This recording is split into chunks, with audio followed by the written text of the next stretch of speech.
Kata tentang radikalisme. Lawan. Kritisi aja. Disorientasi. Jangan ya dek ya.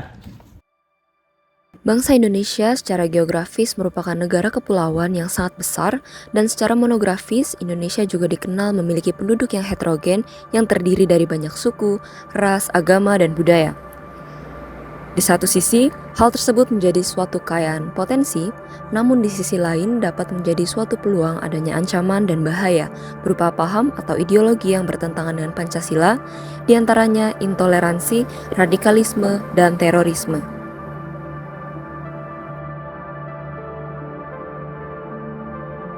Secara general, sebenarnya radikalisme itu suatu bisa ada dalam beberapa bentuk ya. Sekurangnya itu ada dalam sebuah ide, bisa ada dalam sebuah tindakan dan sebuah organisasi. Nah, kalau secara ide itu adalah satu keyakinan atau satu pandangan yang bisa menggerakkan seseorang bahwa dirinya lebih superior, kebenaran yang dia pegang, yang diyakini itu lebih superior, lebih benar daripada orang-orang lain, dan pada poin mereka punya semacam hak moral gitu ya untuk mendominasi atau menguasai orang lain, bahkan dengan berbagai macam cara. Tapi nah itu secara ide. Kalau secara gerakan berarti adalah upaya-upaya atau serangkaian niat dan kegiatan untuk mewujudkan dominasi itu atau kehendak untuk menguasai atau memaksakan idenya kepada orang lain. Nah, ketika dia menjadi tindakan yang menjustifikasi kekerasan, ya, jadi tidak semua radikalisme itu menjustifikasi kekerasan. Ya. Ada radikalisme yang menjustifikasi kekerasan digunakan sebagai metode radikal. Nah, ketika dia menjadi dijustifikasi atau membenarkan tidak kekerasan untuk mengaktualisasikan superioritas moralnya, dia menjadi terorisme gitu. Nah, biasanya terorisme itu tidak lepas dari gerakan politik gitu. Baik berupa persenjataan, melibatkan narasi-narasi simbolik kekerasan, termasuk aktivitas kekerasan dengan fasilitas militer itu sendiri, ya senjata, ya bom, kemudian perangkat-perangkat lain sampai melukai orang lain gitu ya, sampai menimbulkan korban.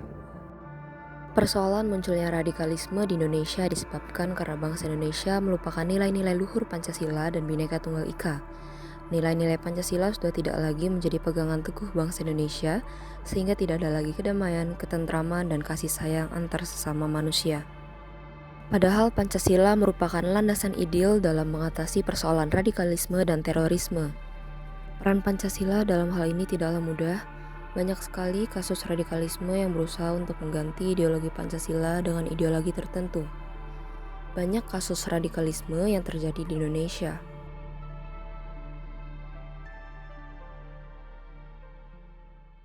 Prosesi terus berjalan sampai dengan kemuliaan pada Allah dan Putra dan lain sebagainya. Jadi menyampaikan madah kemuliaan, memuliakan Allah.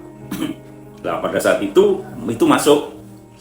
Suliono itu masuk, bacok, teman saya itu kena satu, terus bacok lagi tapi tidak kena, dia lari, tapi dia masuk, akhirnya masuk, bacok teman saya yang paling belakang di sebelah sini. Nah, sebelah sini kan banyak darahnya lah. Pada saat situasi gaduh di belakang, saya melihat ke belakang sini kok banyak orang yang bercucuran darah. Ya kalau terus ada orang yang bawa pedang itu, lagi.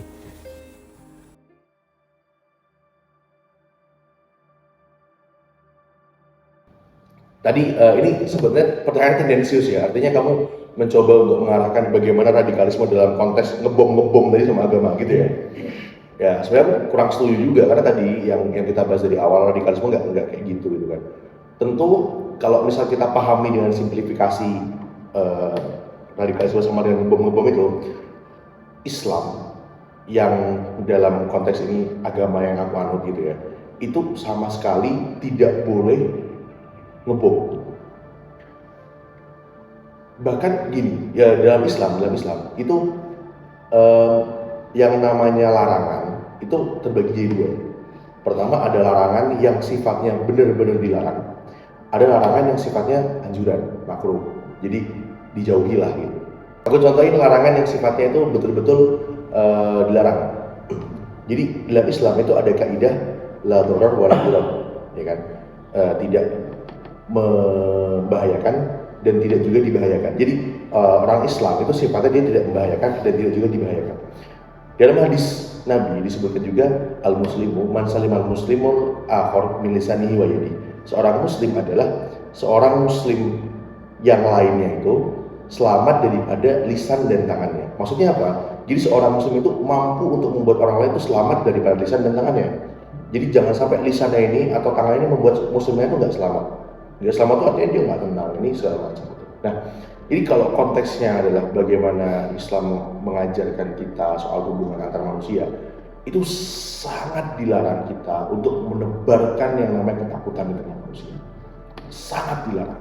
Oke, jadi semua tindakan yang mengatasnamakan Islam yang bersifat teror, yang dalam konteks ini kamu anggap sebagai radikal, itu adalah hal yang tidak boleh, hal yang haram.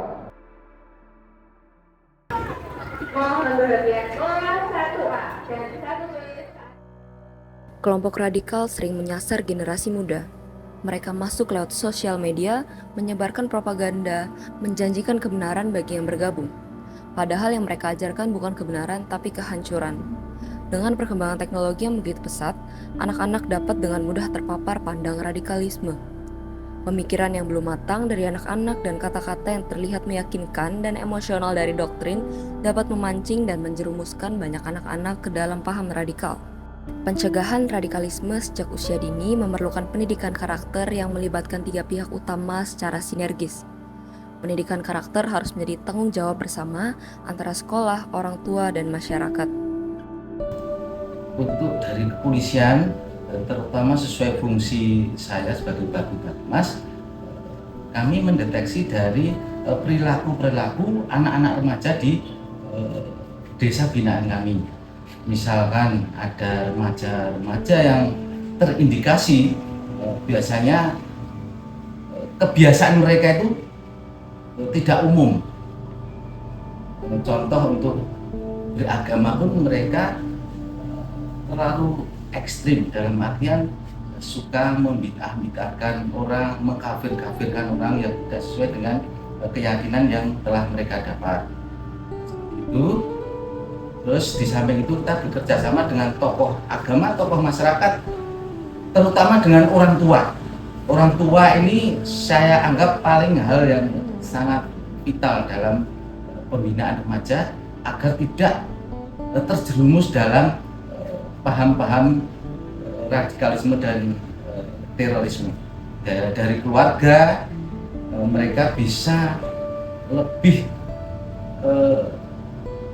memperhatikan anak-anaknya. Di saat dia punya ada gejala mengarah ke situ, segera dikomunikasikan dengan lingkungan atau dengan kepolisian agar pencegahannya lebih gampang.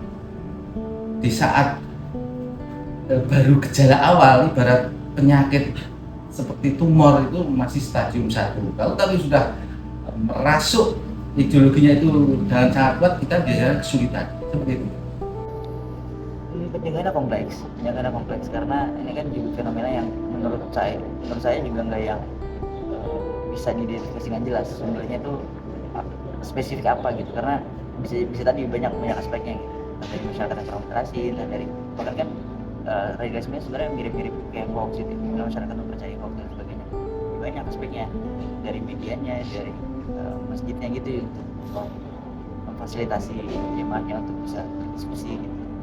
Terus kalau untuk di fase sekarang gitu, yang digitalisasi ini jadi media sih paling utama. Bagaimana masyarakat bisa memilih penyampaian yang ini dan memberikan ruang untuk diskusi gitu, bukannya saling menjudge atau malah.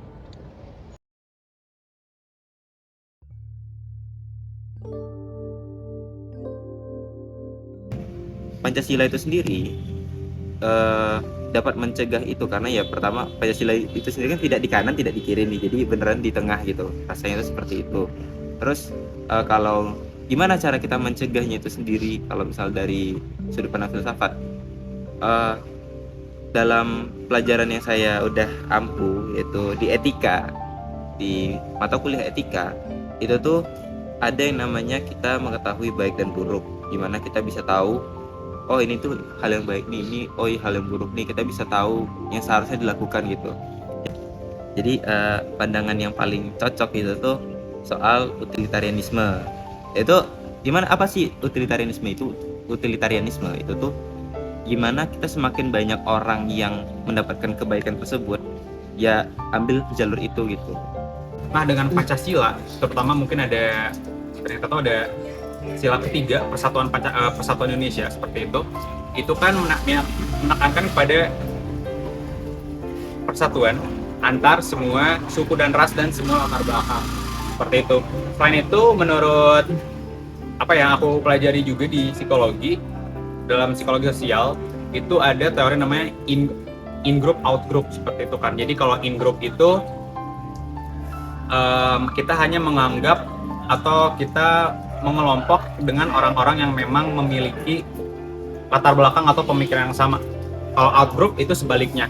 Nah, dengan kita mempelajari Pancasila, terutama apabila kita dipaparkan Pancasila sejak kecil, itu akan mengurangi out group in group itu. Karena kita memiliki identitas yang sama nih, Pancasila seperti itu. Jadi tidak ada kata mereka atau kamu, tapi hanya ada kata kita seperti itu. Dan teman-teman kalau tahu ya, Pancasila itu dari mana bahasanya? Dari kitab Sutasoma ya, Sutasoma. Jadi kalau kalian baca kitab Sutasomanya itu sendiri, Pancasila itu istilah gabungan ya, yang ditulis sama empunya yang bikin Sutasoma.